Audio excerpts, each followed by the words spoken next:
Seguimos entonces con una disputa. ¿Cuándo podemos decir que hay una disputa? Cuando hay dos puntos de vista opuestos que se confrontan. Nos valemos entonces de la argumentación para llegar a un acuerdo de aceptabilidad o inaceptabilidad, un acuerdo. Lo ideal es que sea lo más crítica posible y se resuelva mediante el diálogo, de nuevo, sin necesidad de saltar al cuello del adversario o recurrir al chantaje y la intimidación. Es decir, si lo que vamos es hacer una pelea física, allí no estamos hablando de una disputa, estamos hablando de una pelea.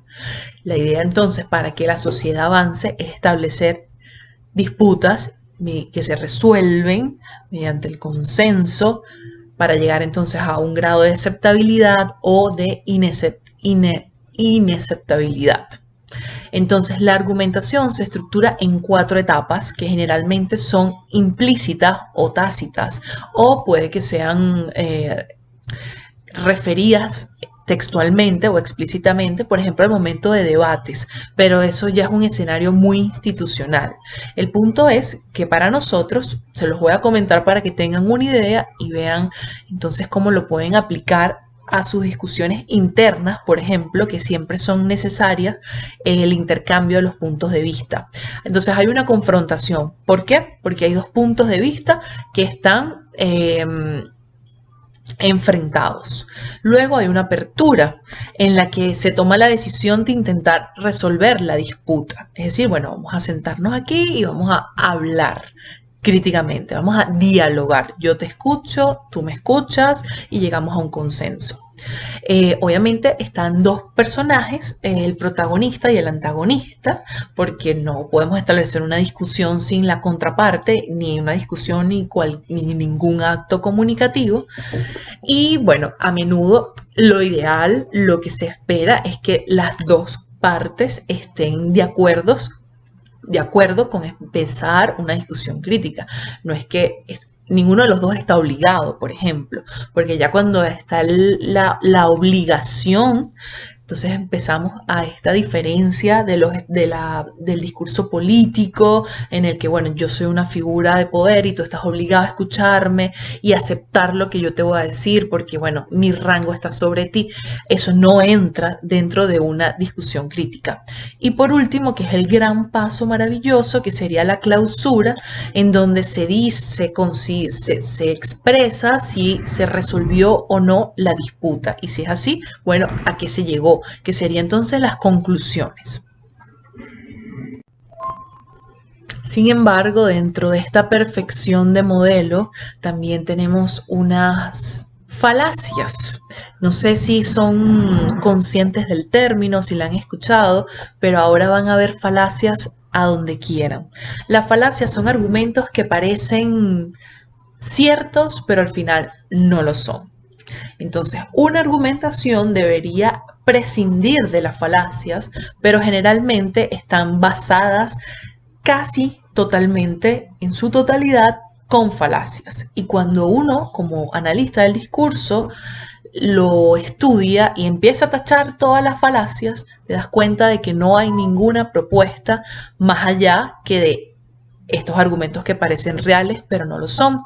Entonces, ¿cuáles son estas falacias? La primera es la ad baculum. Estos tienen unos nombres latinos porque precisamente vienen del derecho romano que se ha mantenido, o sea, que la naturaleza humana le gusta la falacia. Entonces, bueno, por eso sus nombres, pero escuchen sobre todo las definiciones. El ad baculum son las amenazas. Entonces, la amenaza no suele ser formulada literalmente, de nuevo, actos de habla indirectos, sino que se hará mención a posibles consecuencias desagradables para el oponente si pone obstáculos a lo que el hablante se propone.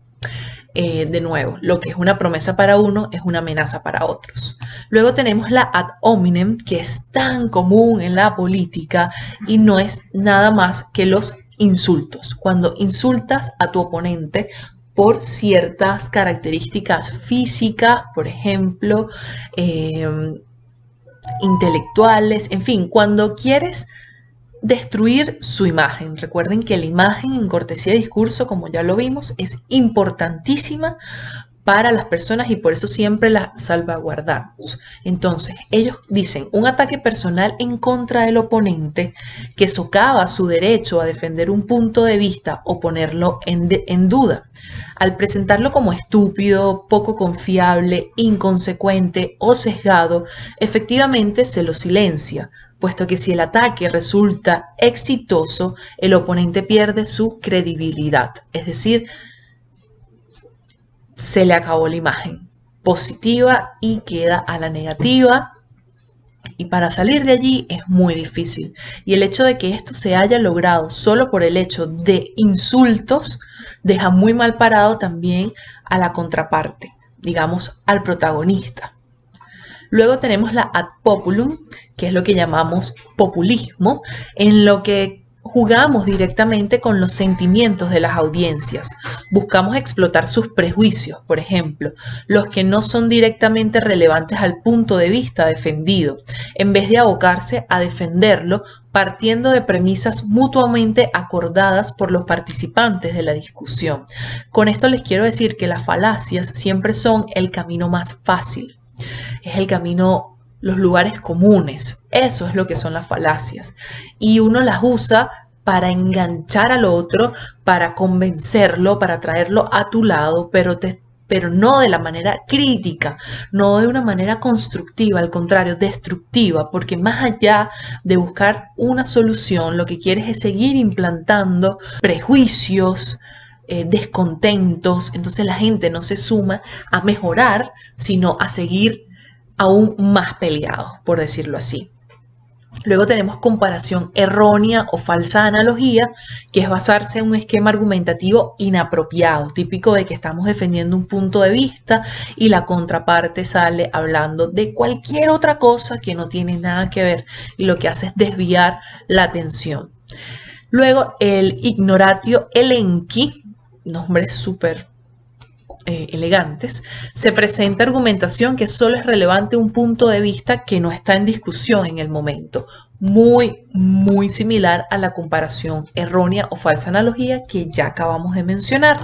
Y el ad misericordiam, jugar con los sentimientos de compasión de la audiencia, muy similar al ad populum. Lo que se busca es eso, despertar los sentimientos más allá de despertar la capacidad de raciocinio y de discernimiento del individuo.